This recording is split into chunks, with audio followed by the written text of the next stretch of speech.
नमस्कार दोस्तों, मैं आपके सेहत का दोस्त doctor Arvind Srivastava, Shivam homeopathy and research centre, Ghazipur तिराहा, मऊ से। दोस्तों, आज विश्व क्षय दिवस है, यानी टीबी रोग दिवस है। और पूरा विश्व और हम सभी चिकित्सक इस बात की चिंता करते हैं और इस बात के लिए प्रयास करते हैं और गोष्ठियों के माध्यम से लोगों को जागरूक करने के माध्यम से जागरूक करने के का प्रयास करते हैं कि टीबी क्या होता है, इसको कैसे हम समय रहते पहचानें और इलाज इसका कैसे करें और किन किन बातों का ध्यान रखें। दोस्तों, टीबी एक क्षय रोग है, जैसा नाम है वैसा ही इसका स्वरूप होता है।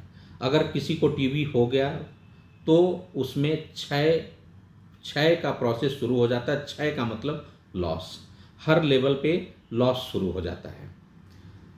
पहले ये जानकारी नहीं थी कि यह टीबी की बीमारी किस वजह से होती है। पुरातन समय में अगर किसी को क्षय रोग हो जाता था तो दोस्तों उसे तरह तरह की यातनाएं झेलनी पड़ती थी। परिवार का ही सदस्य न चाहते हुए भी उसे दूर रखता था और यहाँ तक कि घर से दूर कुटिया बना करके उसे रख देता था। और चूंकि जानलेवा होता था तो किसी तरह से उसको जितने दिन तक वो रहता था जैसे तैसे उसका जीवन यापन चलता था और फिर अंततः असामयिक निधन होता था।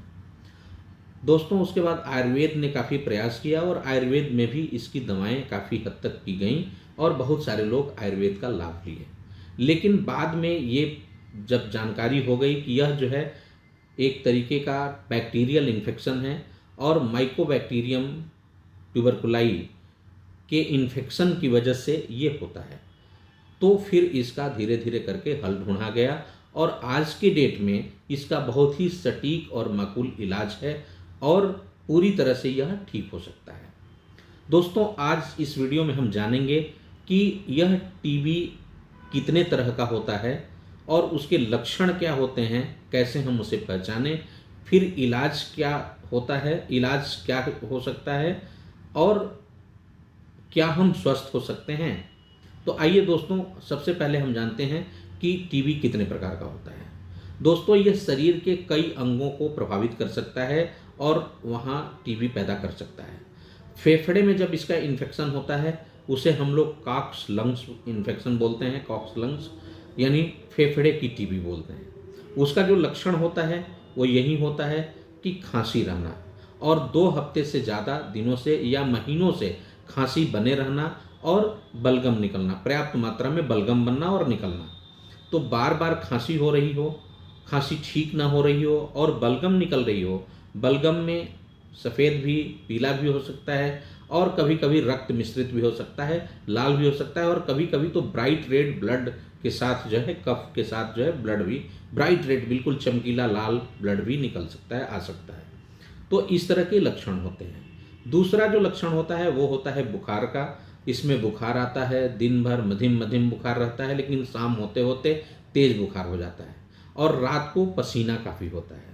चौथी चीज़, भूख बहुत कम लगती है और धीरे धीरे शरीर क्षीण होता चला जाता है, कमज़ोर होता चला जाता है और कुछ खाने पीने का मन नहीं करता है। बाद में चल करके इतना कमज़ोर हो जाता है कि कुछ भी खाने पीने का मन नहीं करता और बुखार में हमेशा बदन डूबा रहता है और उल्टी महसूस, फूल मिचली उल्टी लगने लगती है, चक्कर आने लगता है और काफ़ी सुस्ती और कमजोरी लगने लगती है। तो इस तरह के लक्षण दिखाई देते हैं। दूसरा टीबी होता है ग्लैंड टीबी होता है। दोस्तों, बच्चों को आपने देखा होगा, छोटे छोटे गांठ गर्दन में दिखाई देते हैं and that is gland TB और इसकी जांच की आवश्यकता है। तीसरा जो टीबी होता है वो हो सकता है हमारी आंतों में और उसको हम लोग कॉक्स इंटेस्टाइनलिस बोलते हैं, इंटेस्टाइन का टीबी बोलते हैं, यानी आंत की टीबी बोलते हैं। और उसका जो खास लक्षण होता है वो यही होता है कि जो कुछ भी हम खाते हैं वो प्रॉपर तरीके से डाइजेस्ट नहीं हो पाता और बार बार लूज मोशन की शिकायत रहती है। Loose motion alternate with constipation, कब्जियत, यानी बार बार लूज मोशन होता है और फिर कब्जियत सी हो जाती है।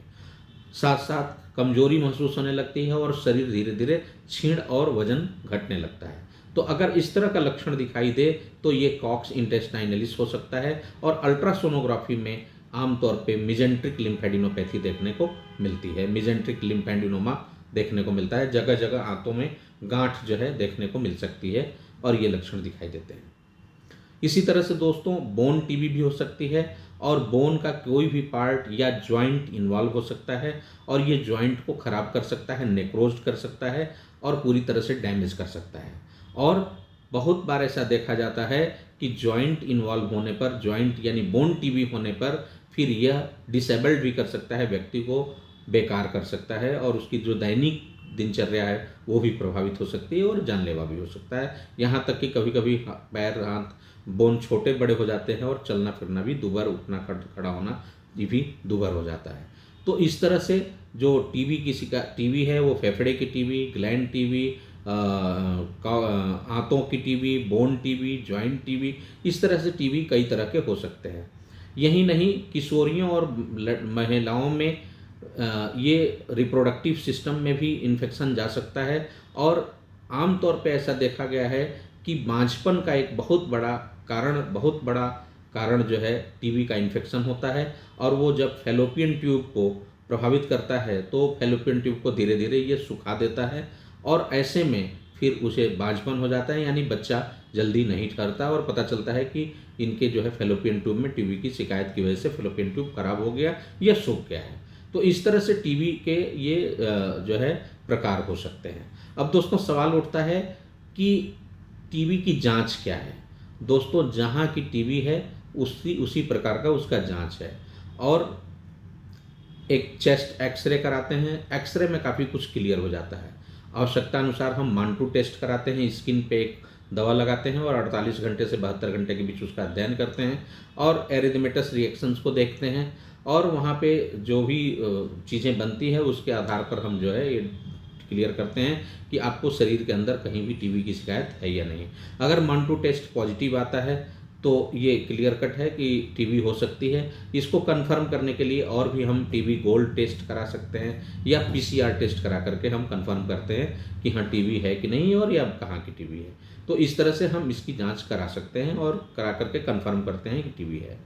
दोस्तों आज सबसे बड़ी बात यह है कि इसका इलाज संभव है और उससे भी बड़ी बात यह है कि हमारी भारत सरकार इसके लिए कमर कस करके लगी हुई है और गांव-गांव, गली-गली, घर-घर आशा बहनों के माध्यम से टीबी के मरीज ढूंढे जा रहे हैं और ढूंढ करके उनका रजिस्ट्रेशन करके उनका इलाज किया जा रहा है, सुनिश्चित किया जा रहा है, उनको दवाएं दी जा रही हैं। और यही नहीं, दवा के साथ साथ चूंकि यह क्षय रोग है, शरीर काफ़ी कमज़ोर करता है और बहुत सारे लेबर तबके, कमज़ोर तबका जिनको प्रॉपर फूड और इन सब चीज़ें उपलब्ध नहीं हो पाती, उनमें ज़्यादा देखने को मिलता है और उनको ठीक तरीके से ये दवा करा सकें, स्वस्थ हो सकें और उनके खान पान की व्यवस्था भी सुदृढ़ हो सके, इसके लिए भी भारत सरकार उन्हें 500 रुपये प्रति माह के हिसाब से जो है, जब तक टीबी का इलाज चल रहा है उनका 6 महीने, 9 महीने, साल भर, तब तक उनको ये सहयोग के रूप में उनके खाते में डाल रही है ताकि उनको सहयोग किया जा सके और उनको स्वस्थ किया जा सके।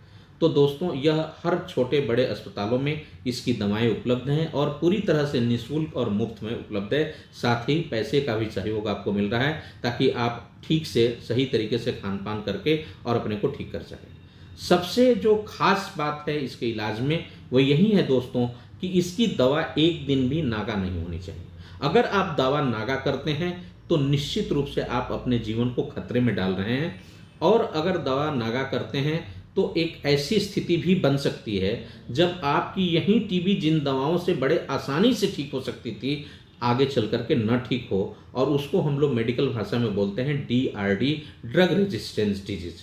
जब ये उसी दवा के प्रति रेसिस्ट कर जाए और बीमारी उस दवा से न ठीक हो पाए, तो क्या आप चाहेंगे कि आपकी बीमारी न ठीक हो? इसलिए दोस्तों यह ज़रूरी है कि अगर आप टीबी का इलाज ले रहे हैं और टीबी की दवा का सेवन शुरू कर दिए हैं तो आप बिल्कुल एक दिन भी उसको नागा न करिए। अगर आपको थोड़ी बहुत दिक्कत आती है, जैसे थोड़ी एसिडिटी क्रिएट कर सकता है, थोड़ा हुल मिचली आ सकता है, उल्टी टाइप का लग सकता है, थोड़ा गर्म कर सकता है, हौल बोलते हैं लोग, हौल आ रहा है, बहुत गर्म कर रहा है, साहब मुझे तो नहीं लगता कि टीबी है लेकिन ये दवा चला रहे हैं लोग जो है, तो आप अपने चिकित्सक से मिलिए। कुछ नहीं है, टीबी की दवा थोड़ी सी गर्म होती है और शुरू में थोड़ी सी 2, 4, 10 दिन, 15 दिन तक थोड़ा सा सेट करने में समय लग सकता है। इसलिए आपको दवा नहीं छोड़ना चाहिए बल्कि अपने चिकित्सक से मिलना चाहिए। चूँकि मैं होम्योपैथिक एक्सपर्ट हूँ दोस्तों, इसलिए मैं आपको बताना चाहूँगा कि टीबी की बीमारी का इलाज होम्योपैथी में भी संभव है।